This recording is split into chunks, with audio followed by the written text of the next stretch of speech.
คนเราถ้าเกิดมาทั้งชีวิตนี่ได้เฮ็ดให้ชีวิตเจ้าของมีคุณค่าบ่บุชีวิตที่มีคุณค่าที่สุดก็คือการเกิดมาได้ทำเพื่อผู้อื่นบ่แม่นทำเพื่อตัวเองการได้ทำเพื่อผู้อื่นเสียสละความเห็นแก่ตัวได้ดีมีเป็นเสียสละออกแต่ทั้งว่าชีวิตที่มีคุณค่าคือการเกิดมาได้ทำเพื่อผู้อื่นเด้อนอกนั้นบ่แม่นสิเกิดมากับกองเงินกองทองเศรษฐีก็ตามหาอยู่หากินแต่เฉพาะเจ้าของเอง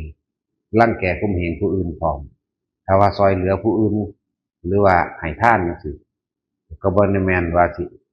ให้แบบขาดโตส่วนมากซอยเหลือผู้อื่นก็หวังผลตอบแทนนะให้ทานก็ขอหวังผลจากการให้ทาน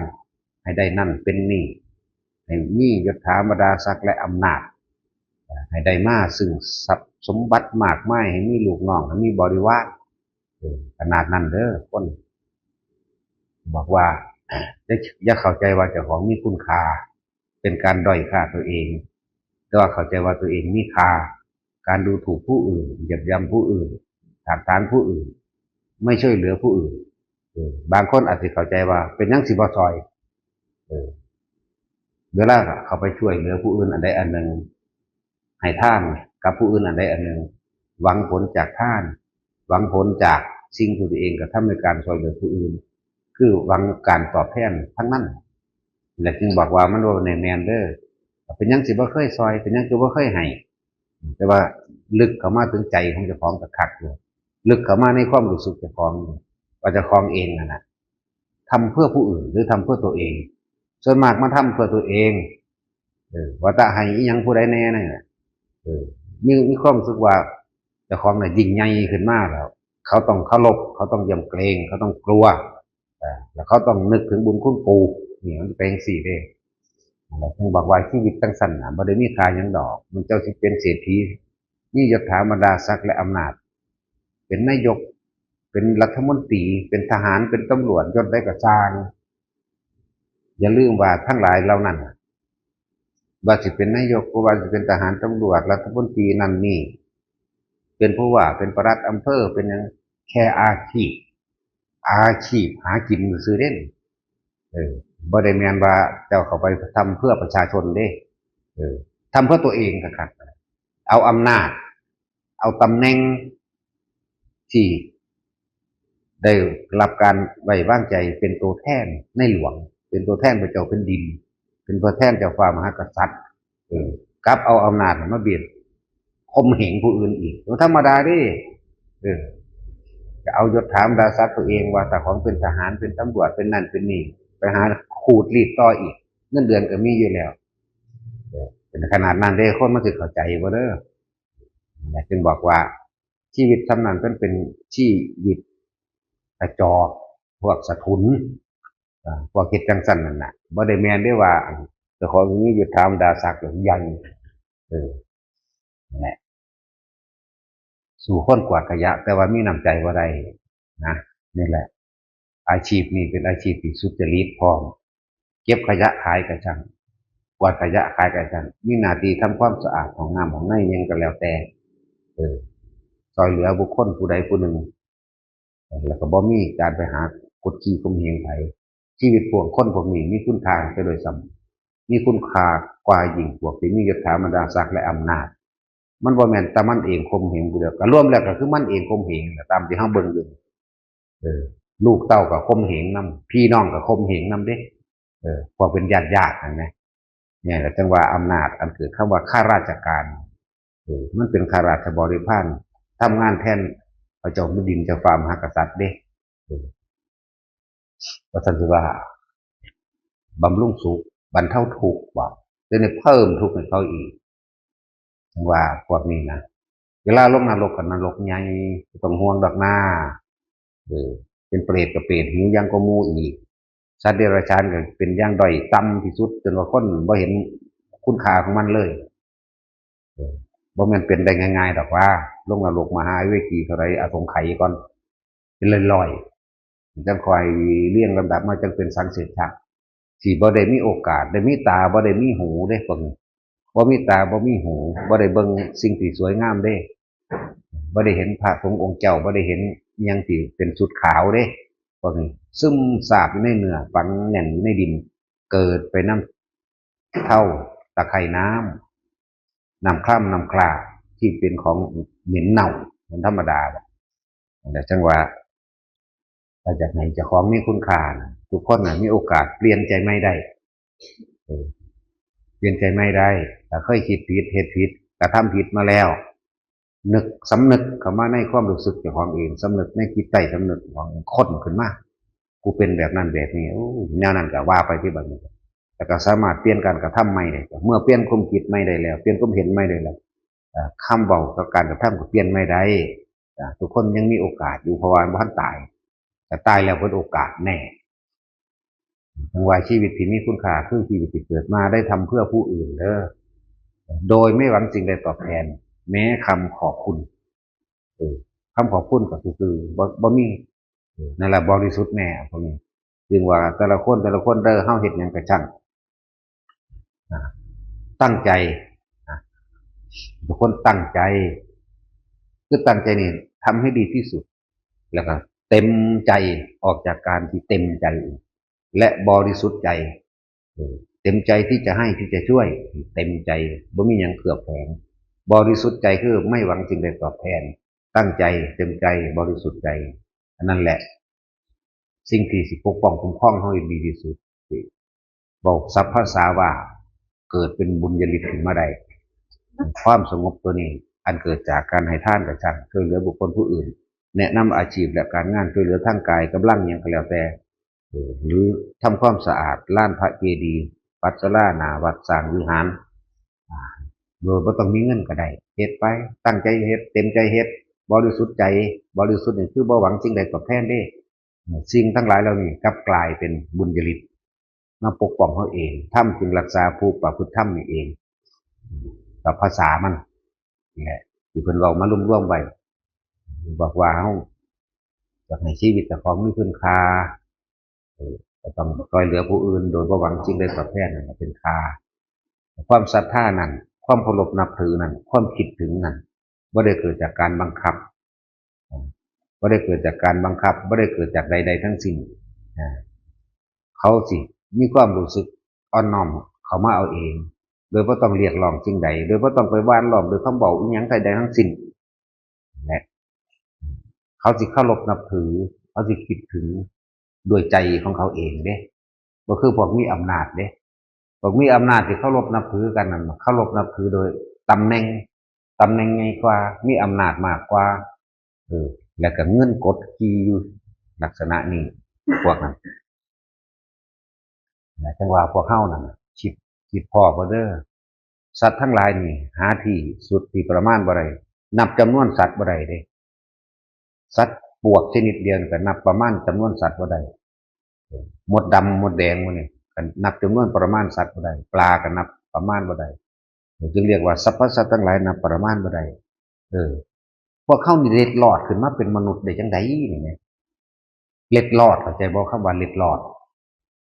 นี่น้อยหนึ่งเด้เล็ดลอดอย่าลืมว่าสัตว์ทั้งหลายนับประมาณบ่ได้จักสิใส่สื่อตัวเลขมันว่าจังไดจังสิอ่านว่าจังไดดีแต่เพิ่นจึงเรียกว่าเป็นโกดมันบ่ฮู้จักคำที่ใส่มันหลายเกินไปเท่านั้นแสนเท่านี้ล้านมันก็นับได้แต่ว่ามันบ่จักว่าสินับว่าจังไดเลยเอิ้นว่าเป็นโกดนี่แหละจังซั่นแหละแล้วก็แม้กระทั่งวันเวลาที่ว่ามันยาวนานมันนานคักหลายเลยเอิ้นว่าเป็นกับเป็นกันมาแล้วนานยิ่งกว่ากับกว่ากันอีกบาดนี้เลิ่นว่าอาจสงไขไม่อาจสามารถประมาณได้บ่ฮู้ว่าสิว่าจังไดนี่คือเวลานานเวลาของการเวลาเป็นแบบนั้นนานจึงเอามาเทียบว่าเวลาของนรกเป็นแบบนั้นเวลาสวรรค์เป็นแบบนี้เปรตสัตว์เดรัจฉานแบบนี้คนแบบนี้แล้วพวกเฮานั่นที่ยังมีโอกาสอยู่ยังมีลมหายใจอยู่บ้านตายอยู่สามารถเปลี่ยนใจไม่ได้เบิดเคยทำผิดก็ทำถูกได้เป็นธรรมดาอย่าว่าสัมมาทิฏฐิเปลี่ยนความเห็นใหม่นั่นเองสำนึกด้วยความรู้สึกตัวเองที่เป็นคนที่นี่สำนึกผิดโอ้กูเป็นแบบนั้นแบบนี้เปลี่ยนมาใหม่บ่มีผู้ใดเอาหยังไปได้ดอก ทุกคนแสวงหาความใดความดีความมีความเป็นทรัพย์สินเงินทองมหาศาลมีมากไม่เพียงใดก็ตามสุดท้ายเราไม่มีใครเอาหยังไปได้เลยมีแต่ตัวที่ฝังอยู่ในจิตตัวนี้เองความทำผิดหรือความทำถูกแต่ส่วนมากก็ฝังไว้โดยความทำผิดนั่นแหละความเคยชินในการมีอำนาจเคยข่มเหงเคยรังแกเคยตีเคยข่าเคยฉีกโกงหลังจากนั้นมาก็หวงบัดนี้หวงไว้สมบัตินั้นแสนล้านล้านยังก็ว่าไปจิตใจมันเริ่มมกลงไปในพุ่นส่วนมากก็เป็นที่บ่คือคนที่สละเด้คนเสียสละบ่คิดพ่อหยังดอกบ่คิดพ่อบ่ได้คิดแม้กระทั่งว่าสิไปน้ำกินของน้ำผลแห่งทานบ่ได้นำไปกินผลทานของเจ้าของบ่ได้ไปนำท่วงบุญคุณจากการทำดีหรือช่วยเหลือผู้ใดผู้หนึ่งบ่มีเด้เนี่ยนี่จังบริสุทธิ์คักอะไรว่าบ่ได้คิดถึงจิตนี่มันสิว่างความคิดเฮาสิว่างบ่คิดถึงไผบ่คิดถึงบุคคลสัตว์สิ่งของบ่คิดถึงแนวสิใดนั่นแหละเองว่าบริสุทธิ์บอกว่าบ่มีสิ่งใดสิมีค่ายิ่งกว่าการได้เกิดมาทำเพื่อผู้อื่นเด้อมีคุณค่าล่ะจังหวะเฮาเห็นคุณค่าของคำว่าธรรมความจริง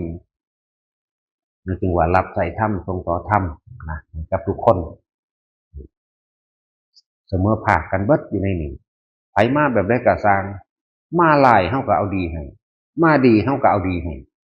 แม่แบบได้ก็ได้แบบนั้นมาแบบได้ก็ได้ดีคือเก่าหมายถึงเฮาเอาให้มีแต่ความบริสุทธิ์ใจในการที่อยากให้เขารู้ความจริงโดยธรรมนะกฎธรรมชาติมันเป็นอย่างสี่นะผู้ใดทำบาปแบบนี้ก็ได้รับแบบนี้แม่นเจ้าคิดว่ามันบ่มีกับทางได้รับคือเก่านี่คือความจริงนะถึงสั้นเฮ็ดอันนี้ก็ต้องได้อันนี้นี่แหละถือว่าเพราะว่าเฮาเฮ็ดสิ่งหนึ่งเกิดขึ้นมันก็ได้อีกสิ่งหนึ่งเกิดขึ้นถึงสั้นเพราะสิ่งนี้นี่สิ่งนี้สิ่งนี้เด้ถ้าบ่มีสิ่งนี้แล้วสิ่งใดสิเกิดมีมาได้หมายถึงความหวังความอยากได้ความอยากดีความอยากมีความอยากเป็นบอกว่าบ่มีอย่างสิเลิศประเสริฐยิ่งกว่าการเกิดมาได้ทำเพื่อผู้อื่นโดยไม่หวังสิ่งใดตอบแทนตัวนี้จังหากประเสริฐสุดบ่ต้องไปเอื่นผู้ใดมากเข้ารพนับถือเขาดอกแล้วก็บ่ต้องเจ้าเล่ห์เสแสร้งแกล้งมั่นยาว่าเจ้าของเป็นคนดี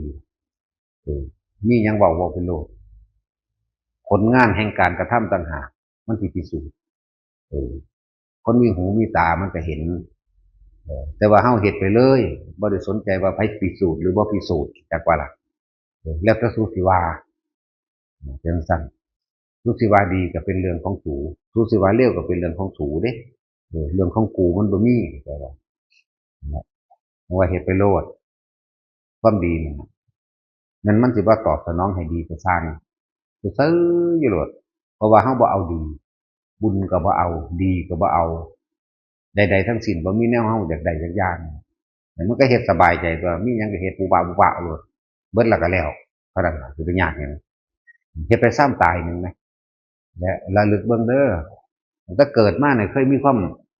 ดีอยู่บ่ไผก็ดีได้เคยทำเพื่อผู้อื่นอยู่บ่หรือว่าทำแต่ตัวเองเห็นแก่ตัวแต่ตัวเองบ่เนี่ยเปรียบเทียบเบิ่งเด้อความดีของโลกหวังสิ่งตอบแทนได้ดีนี่เป็นนั่นนี่แต่ว่าที่สุดของธรรมบ่มีหยังเลยปัญหาว่าดีก็ว่าซื่อๆว่าสมมุติจักว่าล่ะนั่นสั่นแหละว่าให้ทุกคนกลับไปสำรวจตรวจสอบตัวเองโชคดียังบ่สายยังบ่ได้ไปตายอย่าก่อนยังโชคดีอยู่เด้สำรวจตัวเองเบิ่งคนที่เขามีใจถึงกันคนที่เขามีความเคารพนับถือจริงๆเขาบ่ได้นับถือเคารพโดยยศถาบรรดาศักดิ์ตำแหน่งอำนาจหรือความรวยของคนเด้เนี่ยจึงบอกว่าเฮาบ่สนไผมึงสิใหญ่ซำใดก็บ่สามารถใหญ่ทำโลกได้ดอกมาแบบใดก็ตามบ่เป็นปกตินั่นแหละว่าเบิ่งตัวอย่างเอาโลดตัวอย่างคนที่มันบ่หวังสิ่งใดตอบแทนแล้วมันสิเว้าออกจากความบริสุทธิ์บ่มีเลสในบ่มีความเสแสร้งแกล้งทำอีหยังทุกคนหันมาเบิ่งตัวเองเด้อ สังเกตแต่ของเวลาเฮาบอกกับผู้ใดที่เฮาเกรงใจแบบอะอหยังนั้นนะเป็นเกรงใจว่าเขารวยบอกเพิ่นเกรงใจว่าคือจังเขาแต่งตัวดีบางทีแหมบ่ได้สนใจได้ตัวนั้นเน่าในบ่อึดอยากแม่นบ่ล่ะแต่ว่าทุกคนสำรวจตรวจสอบตัวเองเออชีวิตเฮานี่หามาทั้งเบิดนี่เห็นแล้วบ่แนวสมหวังพ้อแล้วบ่แนวคิดว่าเจ้าของสิสิพ้อกับมันสิมีความสุขกับมันเห็นหรือยังพ้อหรือยังได้หรือยังนี่แหละเอามาสรุปเบิ่งบัดนี้แล้วได้หยังไปเป็นจังไดเนี่ยเอามาเทียบตัวเองตัวจังว่าชีวิตที่มีคุณค่าก็คือชีวิตที่เกิดมาทำเพื่อผู้อื่นเด้อพอละ